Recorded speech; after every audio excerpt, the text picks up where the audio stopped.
வணக்கம். நான் உங்கள் ஜெயா. இன்றைக்கி நம்ம இந்த வீடியோவில் கலம்பக இலக்கியத்தை பற்றி பார்க்கலாம் வாங்க. இந்த இலக்கியத்துக்கு கலம்பக இலக்கியம்னு ஏன் பேர் வந்ததுன்னா, ஒரு சில பேர் சொல்கிறாங்க, பல வகையான மலர்களை கொண்டு நம்ம கட்டும்போது அதை கதம்பம்னு சொல்லுவோம். அதே மாதிரி இந்த இலக்கியத்தில் அகம் புறலை பற்றி பல வகையான சுவைகள் வர மாதிரி பாடுறதுனால இதை கலம்பகம் அப்படின்ற பேர் வச்சுருக்காங்கன்னு சொல்கிறாங்க. இன்னும் சில பேர் என்ன சொல்கிறாங்கன்னா, களம் ப்ளஸ் பகம், அதாவது களம்னா 12, பகம்னா அதில் பாதி, அதாவது 6. ஸோ 12 + 6 18. இதில் மொத்தம் 18 உறுப்புகள் இருக்கிறதுனால இதை கலம்பகம் அப்படின்னு சொல்கிறாங்க அப்படின்னும் ஒரு கூற்று இருக்குது. இந்த 18 உறுப்புகள் என்னென்னா, புய வகுப்பு, தவம், வண்டு, அம்மானை, வான், மதங்கு, கைக்கிளை, சித்து, ஊசல், களிமடக்கு, ஊர், மரம், காலம், தழை, இரங்கல், சம்பிரதம், கார், தூது, குரம், பிச்சியார், கொற்றையார், இதெல்லாம் தான் இதோட உறுப்புகள். இதில் சில நூட்களில் சில உறுப்புகள் அதிகமாக இருக்கும், சிலது கம்மியாகவும் இருக்கும். அந்தாதி தொடையால் பாடப்பட்ட 100 பாடல்கள் வரைக்கும் இந்த நூலில் இருக்கிறது.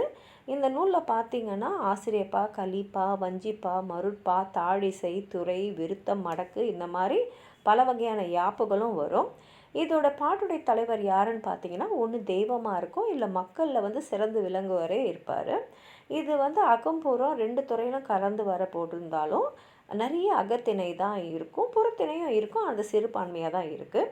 முக்கியமான கலம்பக நூட்கள்னு பார்த்திங்கன்னா, சம்பந்தர் மீது நம்பி பாடின ஆளுடை பிள்ளையார் திருக்கலம்பகம், பிள்ளை பெருமாள் ஐயங்கார் பாடிய திருவரங்கம் கலம்பகம், கண்பாய கலம்பத்திற்கு ரெட்டையர்னு சொல்கிற மாதிரி ரெட்டையர் பாடிய திருவாமாத்தூர் கலம்பகம், தில்லை கலம்பகம், மதுரை சோமசுந்தரர் கடவுள் மீது குமரகுருபரர் பாடிய மதுரை கலம்பகம், காசி கலம்பகம், வீரமாமுனிவர் பாடிய திருக்காவலூர் கலம்பகம், இத்தோடு சேர்த்து நமக்கு திருவங்கை கலம்பகம், கச்சி கலம்பகம், அழகர் கலம்பகம், கலம்பகம்னு நிறைய கலம்பக இலக்கியங்கள் நம்மக்கிட்ட இருக்குது. இதில் நந்தி கலம்பகமானது தொல்லாறு எறிந்த 3ஆம் நந்திவர்மனை பாற்றியும் போற்றியும் எழுதப்பட்டிருக்கு. இதோட ஆசிரியர் யாருன்னு தெரியலை, ஆனால் இது எழுதப்பட்ட காலம் 9ஆம் நூற்றாண்டு. திருவரங்க கலம்பகம் காவிரி கரையில் கோயில் கொண்டிருக்கிற ரங்கநாத பெருமாள் மேலே ஏற்றப்பட்டது. இதில் திருவரங்க கோயிலோட சிறப்பும் அரங்கனோட பெருமையும் அருளையும் பாடுற நூல் இது. பெரும்பான்மையான பாடல்கள் அகத்துறையை சார்ந்து பாடப்பட்டிருக்கு. இதில் பிள்ளை பெருமாள் ஐயங்கார் அரங்கன தலைவனாகவும் தன்னை நாயகியாகவும் பாவித்து இதை எழுதியிருக்காரு. இதில் 107 செய்யுள்கள் இருக்குது. அம்மானை, இரங்கல், ஊசல், ஊர், கலிகாலம், குரம், கைக்கிளை, சம்பிரதம், சித்து, தவம், தழை, நாரை, பான், புய வகுப்பு, மடக்கு, மதங்கு, மரம், மேகம், வண்டு, இதெல்லாம் இந்த உறுப்புகள் இதில் இருக்குது.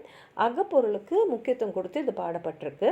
அதே மாதிரி கொற்றவன் தன் திருமுகத்தை கொணர்ந்த தூதா அப்படின்னு தொடங்குகிற பாடல் பெருமாள் மேலே பற்று வைத்த மறவர் குலப்பெண். இந்த பெண்ணை பார்த்த ஒரு மன்னரே அவங்கள மணமுடிக்க முன் வரும்போது அவங்க இல்லை தான் பெருமாளுக்கு தான் அப்படின்னு முடிவு செஞ்சுட்டு அந்த அரசனை மனம் முடிக்கிறத மறுத்ததாக இந்த கலம்பகத்தில் செய்தி சொல்லுது. உங்களுக்கும் கலம்பக இலக்கியத்தை பற்றி ஏதாவது சொல்லணும்னு நினச்சிங்கன்னா கீழே இருக்கிற கமெண்ட் பாக்ஸில் எழுதுங்க. இந்த வீடியோவை லைக் பண்ணுங்கள், உங்கள் ஃப்ரெண்ட்ஸோடு ஷேர் பண்ணுங்கள். சப்ஸ்கிரைப் பண்ணாதவங்களாம் ப்ளீஸ் சப்ஸ்கிரைப் பண்ணி சப்போர்ட் பண்ணுங்கள். நன்றி.